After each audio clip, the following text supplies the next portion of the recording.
السلام علیکم ورحمۃ اللہ وبرکاتہ۔ آپ سبھی کا میں امین کرمل کر استقبال کرتا ہوں۔ آج ہم تاریخ کے سبق نمبر 2 بھارت اور یورپی نوآبادیات کے بارے میں اس ویڈیو کے ذریعے مطالعہ کریں گے۔ یورپ میں صنعتی انقلاب، سائنسی ایجادات کی وجہ سے پیداوار میں کافی اضافہ ہوا، جس کے لیے خام مال اور نئے بازاروں کی ضرورت محسوس ہوئی۔ اس ضرورت کو پورا کرنے اور زیادہ سے زیادہ فائدہ حاصل کرنے کے لیے یورپ کے تاجر نئے بازار اور خام اشیاء کے علاقے تلاش کرنے لگے۔ اس کی وجہ سے انہوں نے دنیا بھر میں اپنی نوآبادیات قائم کرنا شروع کیا۔ برطانیہ، فرانس، پرتگال، ڈچ ان سب میں سر فہرست تھے۔ ہندوستان میں بھی ان ملکوں نے اپنی نوآبادیات قائم کیں۔ تو چلیے اب ہم معلومات حاصل کرتے ہیں کہ ہندوستان میں ان کی کہاں کہاں نوآبادیاتی قائم ہوئیں۔ سب سے پہلے دیکھتے ہیں پرتگالی نوآبادیات۔ پرتگیز ملاح واسکو دی گاما 1498 میں ہندوستان کے مغربی ساحلی بندرگاہ کالیکت میں آیا۔ وہ ہندوستان میں آنے والا پہلا یورپی ملاح تھا۔ راجہ زمورن سے تجارت کی اجازت لے کر ہندوستان میں پرتگالیوں نے تجارت کی شروعات کی۔ پرتگالیوں سے قبل ہندوستان کی تجارت پر عرب تاجروں کی برتری تھی۔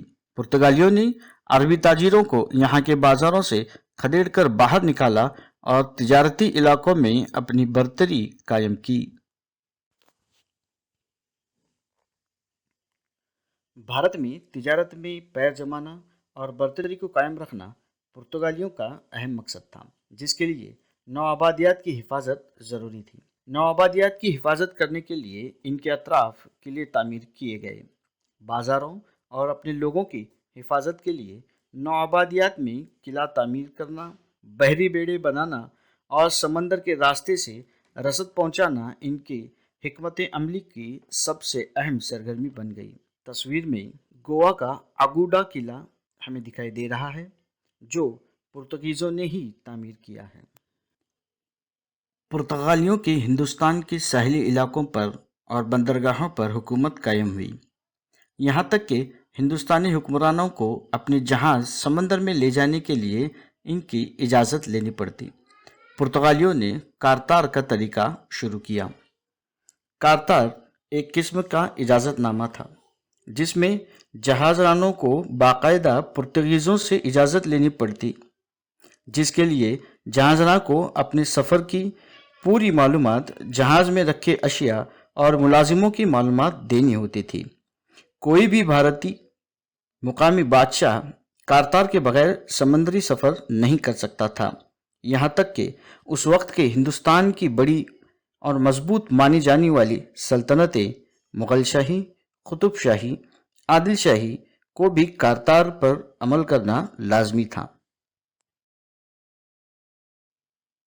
نوآبادیات 1608 تک مغربی ساحلی علاقے بندرگاہ جیسے دیو دمن، چول، گوا، ہونار، گنگولی، بسارور، منگلور، کنور، کوچی، کونڈاگولر، کویلم وغیرہ علاقوں پر پرتگالی نوآبادیات قائم ہوئی۔ مشرقی ساحل پر ناگاپٹنم، میلاپور، بنگال میں ہگلی پرتگال کی نوآبادیاتی تھیں۔ پرتگالیوں نے گوا کو اپنا صدر مقام بنایا۔ نقشے میں جو ہلکا ہرے رنگ سے حصہ دکھائی دے رہا ہے وہ ہندوستان میں پرتگالیوں کی نوآبادیات ہیں، جس کا دار سلطنت گوا ہوا کرتا تھا۔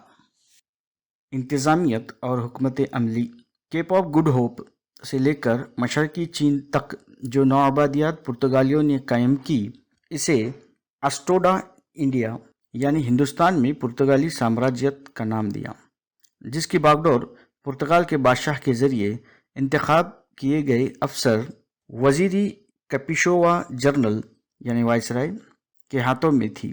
وائسرائے شاہی رکن اور سپہ سالار کی حیثیت رکھتا تھا۔ اس کا انتخاب 3 سال کی میعاد تک تھا۔